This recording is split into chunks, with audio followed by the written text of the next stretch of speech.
Start. मान्यवर जो लोग बैंकों के राष्ट्रीयकरण के इस कदम को समाजवाद की ओर एक कदम मानते हैं वही इस पर जोर देते हैं विराम।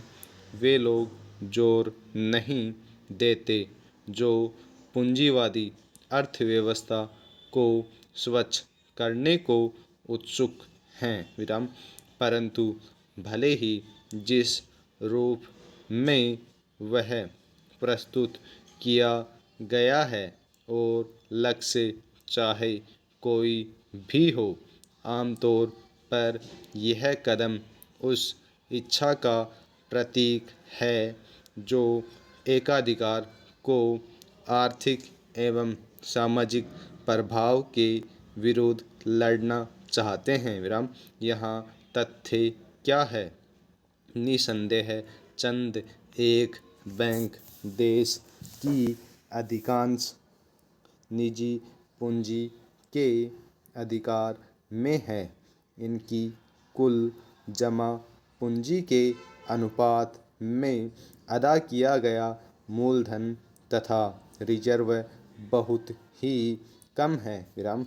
यानी बड़े बैंकों में 2% से भी कम इन बैंकों के शेयरों का अधिकांश भाग कई लोगों के हाथों में बिखरा हुआ है, जिसमें से प्रत्येक व्यक्ति अपेक्षाकृत कम पूंजी रखता है विराम। इससे बैंकों पर कारगर नियंत्रण रखने के लिए अपेक्षाकृत अधिक शेयर रखने वालों के समूह को सहायता मिलती है विराम। यह देखा गया है कि जिनका नियंत्रण बैंकों पर है उन्हीं का संबंध उद्योगों तथा व्यवसाय से होता है विराम। कुछ एक तो इस तरह बड़े व्यवसायिक घराने बन बैठते हैं विराम।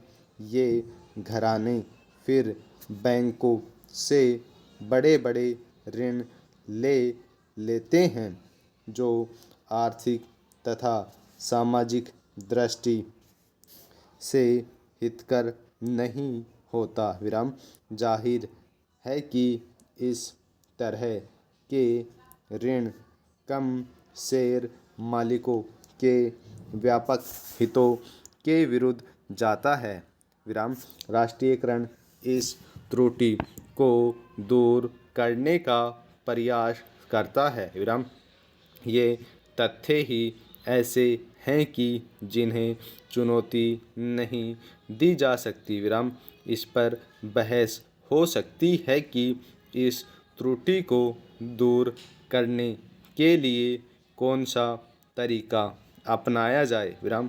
सरकार के विचार में इस त्रुटि को दूर तभी किया जा सकता है जब कि सरकारी रिजर्व बैंक के हाथ में अधिक नियंत्रण शक्ति हो और इन बैंकों के निदेशकों की समिति में कुछ सदस्य सरकार की ओर से नियुक्त किए गए हों विराम।